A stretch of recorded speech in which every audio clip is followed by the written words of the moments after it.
Bonjour tout le monde, bienvenue dans cette nouvelle vidéo. Aujourd'hui, je vais parler un petit peu de Shopify, qui est un outil pour créer des sites web.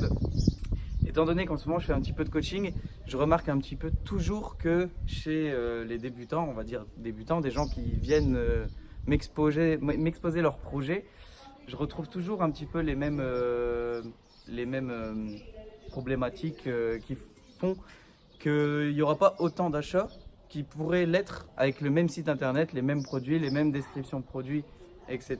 Vraiment le corps du site pareil que ce qu'ils ont actuellement. Mais en réalité, ils pourraient gagner 5, 6, 7% de conversion en plus sur 100 visiteurs. Donc bien sûr pour 100. Par des choses très simples.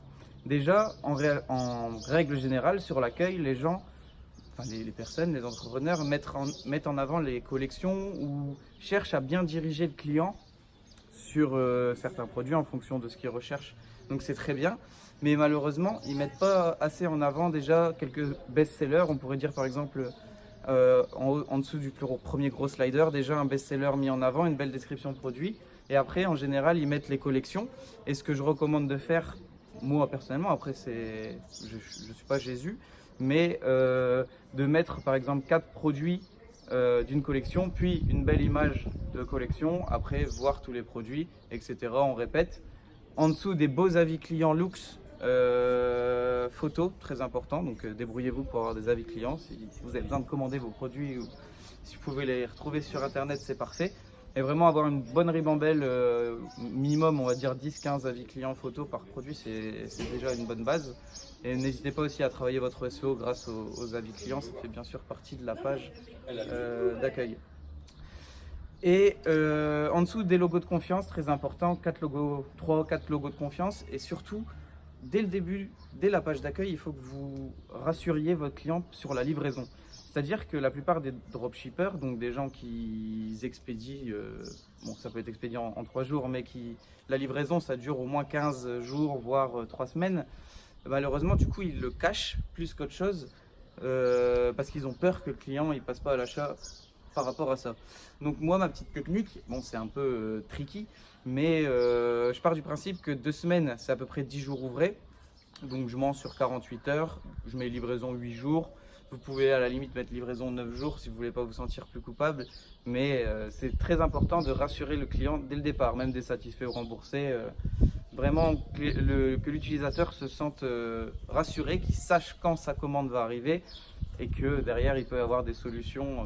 Bon, en général ils font jamais de retour, on leur dit bon, c'est à votre charge, et une fois qu'on a reçu le produit, ça peut prendre 2 semaines, on vous rembourse. Donc en général ils ne cherchent pas à comprendre plus loin, mais qu'ils soient vraiment rassurés là-dessus. Même sur la page produit, parler de la livraison, etc., etc. C'est vraiment très important. Autre chose, c'est que la plupart des gens n'ont pas d'upsell. Donc ce que je veux dire par là, c'est de la vente complémentaire.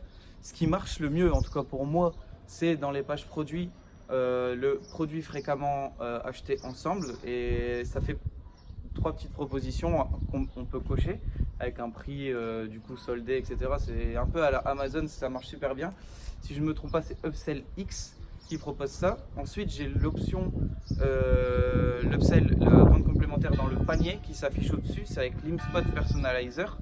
Et ce qui est bien avec ça, c'est que, imaginons, vous prenez un produit, et si le client il sélectionne ce produit dans le truc dans le plugin, vous pourrez dire que s'il prend ce produit, il faut que vous proposiez ce produit-là en particulier. Donc du coup, vous pourrez mettre des ventes complémentaires adaptées. Et aussi, ce qui est très très important, c'est le checkout. Donc je vois la plupart des gens, même dans le panier d'ailleurs, il faudra rassurer sur la livraison, vous pouvez enlever taxes et compagnie, dans Edit Language, vous changez et vous mettez livraison, suivi, expédition 72 heures, j'en sais rien, un truc comme ça qui rassure le client. Et bref, le checkout, jamais en général, ils ont un checkout one page.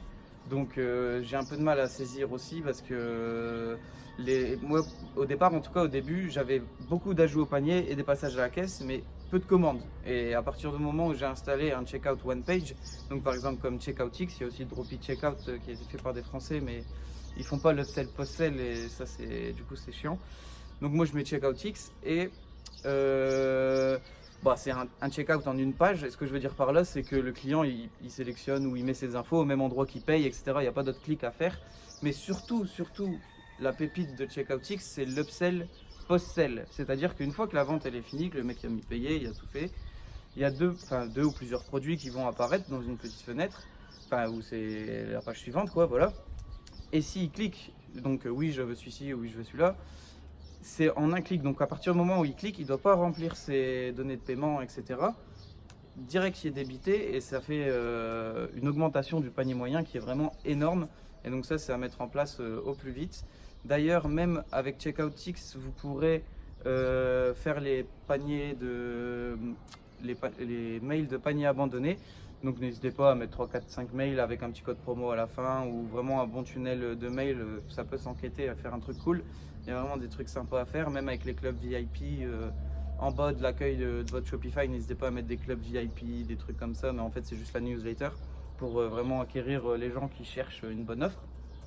Donc ça, c'est important. Et avec CheckoutX, préparez la petite séquence. Et il y a aussi SMS Bumper qui fait des relances du coup par SMS forcément, qui marche plutôt bien. Et donc ça va vraiment optimiser le trafic que vous allez envoyer sur vos sites. Si vous faites tout ça, il y a beaucoup plus de chances que vous générez des ventes. Et en plus, sur le plus long terme, 3, 4, 5 jours, vous allez avoir des retombées au niveau des pubs par rapport aux relances, mail, etc. etc. Donc ça, c'est vraiment important. Qu'est-ce que j'allais dire? Après, bien sûr, ça c'est à mettre en place avant même de faire votre SEO. C'est ce que je dis aux gens. La première étape, vraiment, c'est d'optimiser son site à la vente. Et après, pourquoi pas envoyer de la pub ou faire du SEO ou faire du Instagram, etc. Mais vraiment, d'abord, la première grosse étape, c'est vous assurer que tous les gens qui viendront sur votre site web passeront donc à l'achat et seront de futurs clients. Puisque si vous envoyez 100 personnes sur un site sans tout ce que je viens d'expliquer, il y a de fortes chances que vous perdiez la moitié des commandes possibles. Donc voilà. Et n'oubliez pas de mettre vos pixels aussi une fois que vous avez fait tout ça pour plus tard faire des audiences personnalisées dans vos publicités, même si c'est avec du trafic gratuit. En tout cas, si vous avez des questions ou si vous voulez me demander mon avis sur ça ou ça, est-ce que ça convertit mieux, nanani, nanana, n'hésitez pas à poser les questions dans les commentaires, je m'y tâcherai d'y répondre. Ou vous pouvez toujours, bien sûr, venir me parler sur Instagram. Tous les liens sont dans la description, les liens de CheckoutX, Insta, machin, tout est dans la description, n'hésitez pas à les voir. Je vous souhaite une bonne journée, ciao ciao.